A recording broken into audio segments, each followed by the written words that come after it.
काय भेटीमध्ये काय? मुळामध्ये आपण आता ज्या पद्धतीने मुंबईमध्ये कौल आले आणि बाळासाहेबांच्या विचाराला मराठी माणसाने बऱ्यापैकी चांगला कौल दिलेला आहे. गणितांच्या आकड्यात आणि आकड्यांच्या गणितात आणि जे नंतर येतं ते गृहीत धरूनच सत्तेत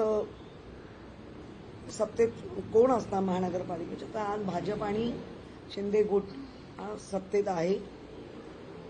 आणि आमच्या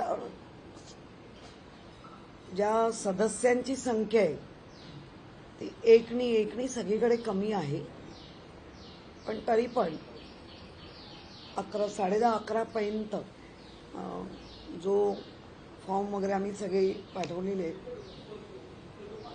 15 ते 20 मिनिटात आत कळेलच कोण उद्धवजी कोणाला फॉर्म भरा सांगतायत की काय. कारण तेजस थोडा तब्येत बरी नसल्यामुळे माझाही कॉन्टॅक्ट रात्रीपर्यंत झाला नाही, पण सकाळी झालाय. त्यांचा निर्णय आला तर आम्ही तुम्हाला कळवू काय आहे. होणार नाही सगळ्या समित्यांच्या निवडणुका असं वाटतंय आणि तसं होऊ नये असं आम्हालाही वाटतं. पण किशोरीताई आतापर्यंत बघितलं म्हणजे हे असतं की महापालिकेचा कारभार हा महापालिका अधिनियम आणि एकूणच काही जे नियम वगैरे असतात त्या अनुषंगाने चालतो.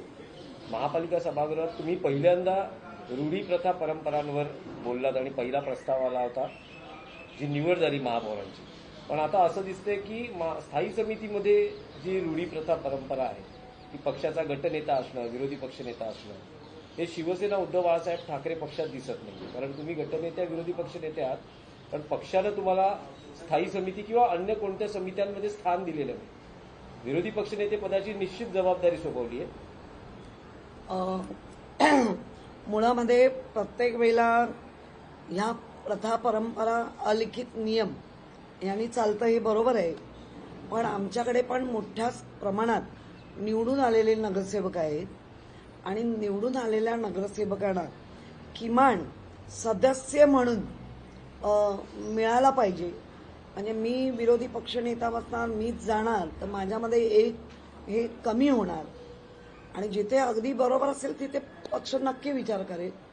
आणि जरी शाळेच्या प्रिन्सिपल ज्या असतात त्यांनी जाऊन वर्गात शिकवलं पाहिजे काही गरजेचं नसतं, कारण संपूर्ण झाल्यानंतर त्याच्या आधी आणि त्याच्यानंतर विरोधी पक्ष म्हणून 65चे 65 जे नगरसेवक आहेत ते माझ्याशी बोलणार किंवा जे सदस्य आहेत याच्यावर आमचा विचार विनिमय होणार आणि कुठल्या विचाराने पक्षाच्या धारेला घेऊन जायचं ते ठरणार आहे.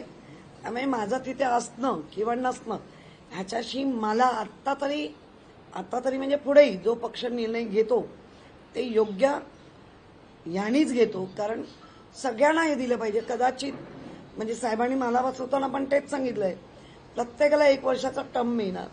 उद्या पुढच्या टर्मला जर दुसरा कोण दुसरी किंवा दुसरा विचार केला तर परत साईड म्हणजे आपण बॅटिंग केली आणि आता काय म्हणतात ते मैदान राखायचं आहे तसं आम्ही बसू.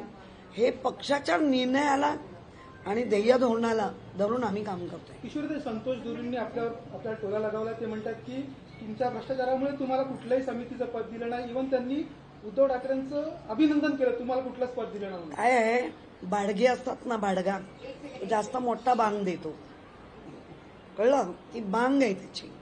त्याच्या ह्याच्यावर मी उत्तरच देणार नाही, कारण अशा बांगेला विचारतंय कोण.